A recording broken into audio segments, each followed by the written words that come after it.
ကလေးတွေကိုအန္တရာယ်ကြီးတဲ့ရောဂါတွေကနေတစ်သက်လုံးကာကွယ်ပေးနိုင်ဖို့အကောင်းဆုံးနည်းလမ်းကဘာလဲဆိုတာကိုသိကြပါသလား။ဒါကတော့ကာကွယ်ဆေးထိုးတာပဲဖြစ်ပါတယ်။ဒီနေ့မှာတော့ကလေးတိုင်းမဖြစ်မနေထိုးသင့်တဲ့ကာကွယ်ဆေး၈မျိုးအကြောင်းကိုပြပြပေးမှာဖြစ်လို့အဆုံးထိကြည့်ရှုပေးကြပါအောင်နော်။အားလုံးပဲမင်္ဂလာပါ။ကျွန်မကတော့ကလေးဆရာဝန်ဒေါက်တာလွင်ဖြစ်ပါတယ်။ကလေးကျန်းမာရေးပူဇော်တာတွေကိုဒီ Happy Kids Page ကနေပြီးတော့မှမျှဝေပေးလျက်ရှိပါတယ်။ခုနကပြောတဲ့ကလေးတိုင်းမဖြစ်မနေထိုးသင့်တဲ့ကာကွယ်ဆေး၈မျိုးကတော့နံပါတ်၁ကာကွယ်ဆေးအနေနဲ့ BCG vaccine ဖြစ်ပါတယ်။သူကတော့ TB ရောဂါကာကွယ်ဆေးပါ။သူ့ကိုတော့မမွေးပြီးချင်းမှာထိုးနှံပေးရမှာဖြစ်ပါတယ်။တကယ်လို့မမွေးပြီးချင်းမှာ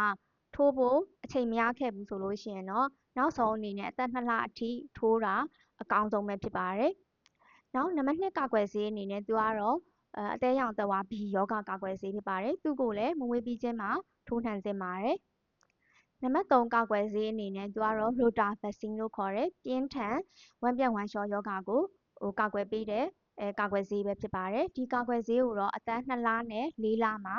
အစချပြီးတော့တိုက်ကျွေးပေးရမှာပဲဖြစ်ပါတယ်။နံပါတ်4ကာကွယ်ဆေးအနေနဲ့ပိုလီယိုကာကွယ်ဆေးပဲဖြစ်ပါတယ်။ကလေးတွေကပိုလီယိုရောဂါဖြစ်လို့ရှိရင်ခြေတွေလက်တွေဆိုလို့ရှိရင်အကျော်သေသွားတတ်ပါတယ်။ဒါကြောင့်မို့ဒီကာကွယ်ဆေးကိုအသက်2လ4လနဲ့6လမှာထိုးနှံပေးရမှာပဲဖြစ်ပါတယ်။အသက်4လမှာဆိုလို့ရှိရင်တော့ဒီ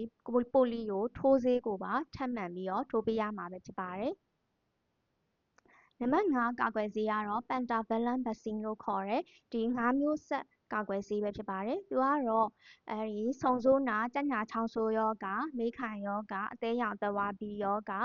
နောက်ပြီးတော့အုတ်နှောက်အမေးရောင်ရောဂါဒီရောဂါ5မျိုးကိုကာကွယ်ပေးပါတယ်။ဒါကြောင့်မို့ဒီကာကွယ်ဆေးကိုအသက်2လ4လနဲ့6လမှာဆိုလို့ရှိရင်ထိုးနှံပေးရမှာပါ။နောက်ပြီးတော့နောက် booster dose ကိုတော့အသက်1နှစ်ခွဲမှာပြန်ပြီးတော့ထိုးနှံပေးရမှာပဲဖြစ်ပါတယ်။နံပါတ်6ကာကွယ်ဆေးကတော့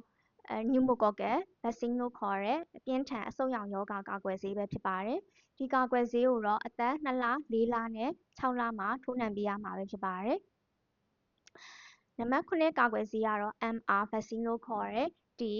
ဝက်သက်ရောဂါနဲ့ဂျိုက်တိုရောဂါကိုကာကွယ်ပေးပါတယ်။ဒီကာကွယ်ဆေးကိုတော့အသက်9လမှာတစ်ကြိမ်ပြီးတော့နောက်တစ်ကြိမ်ကိုအသက်1နှစ်ခွဲမှာထပ်ပြီးတော့ထိုးနှံပေးရမှာပဲဖြစ်ပါတယ်။နံပါတ်8ကာကွယ်ဆေးကတော့ JE vaccine လို့ခေါ်တဲ့ဂျပန်အုတ်နှောက်ရောင်ရောဂါကိုကာကွယ်ပေးတဲ့ကာကွယ်ဆေးပဲဖြစ်ပါတယ်။ဒီကာကွယ်ဆေးကိုတော့အသက်9လမှာထိုးနှံပေးရမှာပဲဖြစ်ပါတယ်။ဒီကာကွယ်ဆေး8မျိုးကိုတော့ကလေးတိုင်းကဆိုလို့ရှိရင်မဖြစ်မနေထိုးသင့်ပါတယ်။ချင်းချက်အနေနဲ့မိန်းကလေးတွေဆိုလို့ရှိရင်တော့ဒီ HPV vaccine လို့ခေါ်တဲ့သအိမ်ခေါင်းကင်ဆာရောဂါကာကွယ်ဆေးကိုအသက်9နှစ်မှာတစ်ကြိမ်နောက်တစ်ကြိမ်ကိုတော့အသက်10နှစ်မှာတစ်ကြိမ်ထပ်ပြီးတော့ထိုးနှံပေးရမှာပဲဖြစ်ပါတယ်။ဒါကြောင့်မို့ကလေးမိဘတွေကိုမှာချင်တာကကာကွယ်ဆေးတွေကိုအချိန်မှန်မှန်ထိုးပေးပါကာကွယ်ဆေးထိုးပြီးလို့ရှိရင်တော့ကလေးတွေကဖျားနာတာတို့နာကျင်ကိုက်ခဲတာတို့ပြီးလို့ရှိရင်ထိုးတဲ့နေရာမှာ